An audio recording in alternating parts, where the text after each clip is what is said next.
डोरी से संसार बंधा है।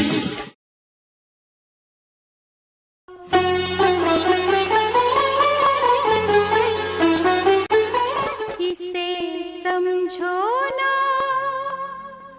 रेशम का तार भैया,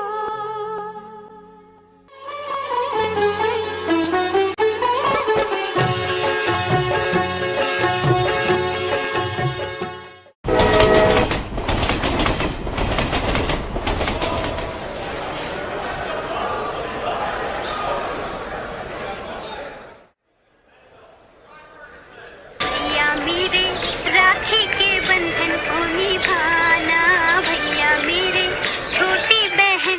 पागल बंदर, कहाँ तक पहुँचे तुम? क्यों रे बंदरिया, इंतजार नहीं हो रहा है क्या? जल्दी आओ ना भैया, जोरों की प्यास लगी है और पेट में चूहे कबड्डी खेल रहे हैं। लेकिन आज के दिन तुम्हें राखी बांधे बिना कैसे खाऊं? तो फिर अच्छा है, सोच रहा हूँ आज नहीं आऊं और तू भूखी भूखी बंदरिया से चूहिया बन जा। बे भैया बे।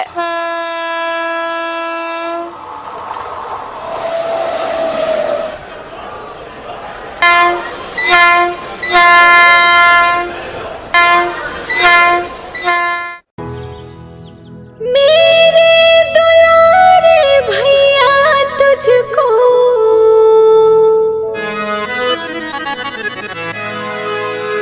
मेरे दुलारे भैया तुझको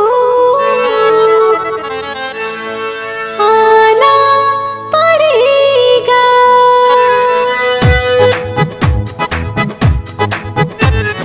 मेरे दुलारे भैया तुझको आना पड़ेगा। मेरे दुलारे भैया तुझको आना पड़ेगा। राखी का फर्ज तुझको निभाना पड़ेगा, निभाना पड़ेगा।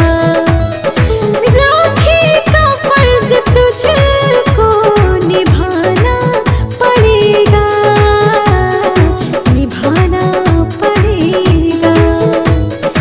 मेरे दुलारे भैया तुझको आना पड़ेगा।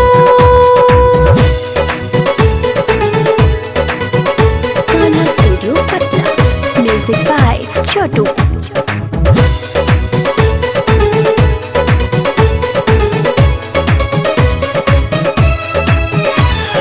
मांगू ना मैं खजाना, करना ना कुछ बहाना। मेरे लिए बहुत है बस तेरा मुस्कुराना। मेरे लिए बहुत है बस तेरा मुस्कुराना, बस तेरा मुस्कुराना।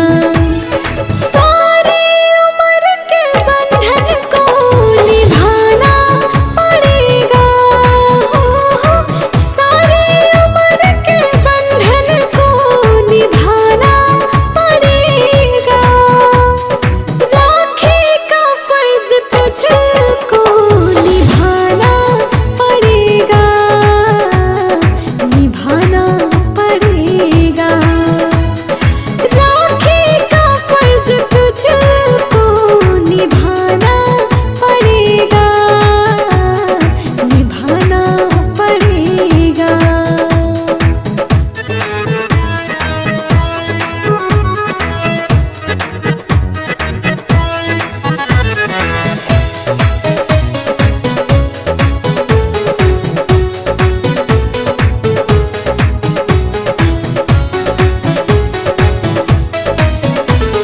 दुनिया में सबसे प्यारा भैया तू है हमारा। तू जो नाज आए सोच के जी भर